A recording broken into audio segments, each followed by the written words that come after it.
There can be so much to do on board your cruise that it's easy to skimp on planning when it comes to what you're going to do in port. So whether you're cruising the warm waters of the Caribbean, enjoying the history of the Mediterranean, or taking in the natural beauty of Alaska, we've got 5 things that you should consider before booking a shore excursion.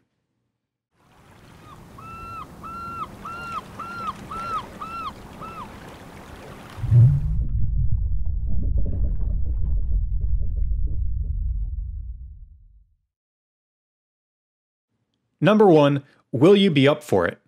Now, this one's especially important for your final ports on the cruise, but it can apply to all of them. What I mean is, think about it. If you're in the Caribbean or even in the Med, wherever you are you just tired of the sun? Are you tired of being outdoors? Are you sunburned maybe? Have you been walking a lot? Are your legs tired? So think ahead to the port that you're actually planning for and imagine what the rest of your vacation will have been like up to that point. Relevant for all times throughout your cruise is the activity level acceptable for your group. Does anyone have mobility issues? Are there kids you have to think of? And nap times, meal times, pushing strollers, things like that. It's also worth noting that most excursions make it pretty clear in the description, sometimes with different symbols depending on the cruise line or tour operator, what the activity level will be for that cruise. How much walking is involved? Are there parts that aren't accessible to wheelchairs or strollers, etc.? Number 2, have a rainy day plan and set the right expectations. It might seem silly to talk about what you're going to do already if something goes wrong on your excursion, but you should keep this in mind and have a plan B for every port. Most excursions run rain or shine as long as it's safe to do so. So you want a backup plan in the event that maybe you look a day ahead and say, this weather isn't going to work out. We need to back out. But make sure you look at the different cancellation policies for shore excursions. How far in advance do you need to cancel? Because if you just wake up that morning and a tour is booked, it doesn't really matter who you booked through. If that tour is going and you change your mind because the weather isn't what you were expecting, you're not getting your money back. Now, if an excursion is canceled because of the weather, or maybe your ship missed the port, maybe things the itinerary is changed around, then these are generally refunded, sometimes automatically if it's through the cruise line, or with a simple phone call if you book through a third party. Number 3, watch out for shopping opportunities. And I should put that in air quotes. You're going to see this listed in a lot of excursions, whether through the cruise line or a third party. And it's great if you want some shopping time on your excursion. Then by all means, I'm not saying be wary of this, for any reason other than the fact that a lot of the time people look at all these great things they're going to do and see on their excursions, and then they see shopping opportunities and they think, okay, I guess there's a chance to shop. Well, it often means a stop someplace at some sort of outdoor mall or other shopping area, and it might take up more time than you were expecting. So just keep in mind that the things listed on your excursion, they may not tell you exactly how those are divided out. So read reviews and, again, if you want to spend that time shopping, by all means. Now, if you want to get in some shopping, but you don't want that to eat into your excursion time, most ports and most places in the world have shopping opportunities within a walking distance to the port, or in some cases, especially in the Mediterranean, if things are farther away, there's often a tram operated by the cruise line or the local tourism authority to make shopping easy. Number 4, taking a ship-sponsored excursion versus an independently booked excursion. This often leads to some debate. And in fact, we've got an entire article on this topic over at cruisehabit.com. We'll link to that in the description below. The idea here, though, is that a lot of folks tend to book their excursions through the cruise line, and there's nothing wrong with that. I do it a lot of the time, in fact. Cruise lines tend to offer a decent variety. You can expect that the programs are well vetted. You know it's probably going to be really easy to start the excursion. You might even be able to jump on, you might even be able to start that excursion really on the ship sometimes, or just jump on a bus right as you walk off the ship.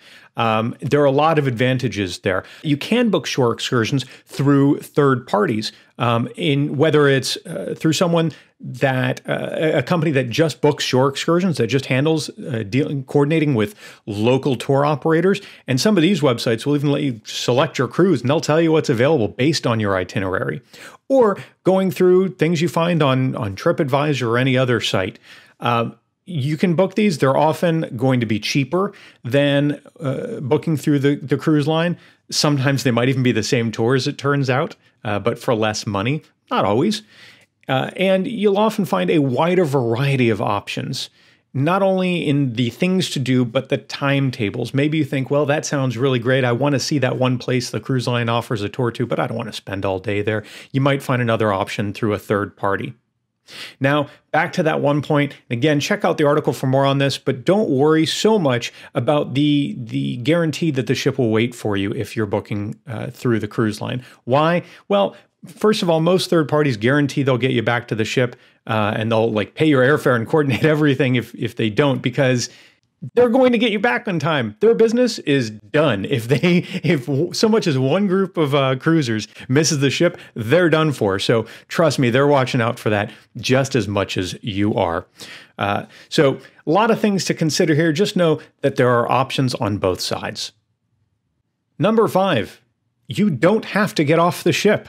I know that might sound obvious to some of you, but to new cruisers, just know that when you're in port, if there's nothing that's of interest to you, or maybe you just want to enjoy some more time on the ship, that's okay. That's perfectly fine. And in fact, while seeing new places is fantastic, I love visiting new places or doing things that I've not experienced in ports that I have already been to. Ships now have more and more to offer, and while the ship is in port, there are some opportunities you'll have on board that you wouldn't have otherwise. For one, it's going to be a lot more quiet. So if you're on a ship that has things like water slides and flow riders, stuff like that, there aren't going to be nearly as many people fighting for a spot. You won't find lines, things like that.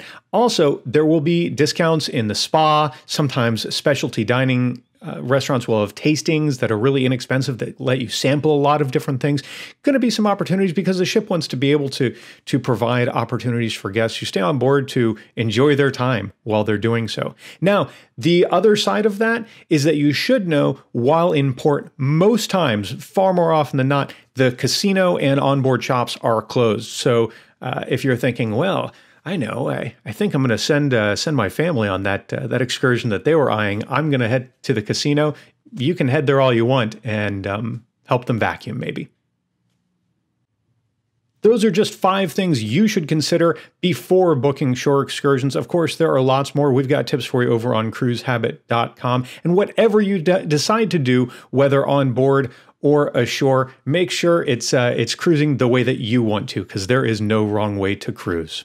If you enjoyed this video, be sure to click the thumbs up button, subscribe to our YouTube channel, click the little bell so that you're notified each and every time we post a new video or go live, and we look forward to talking ship with you again real soon.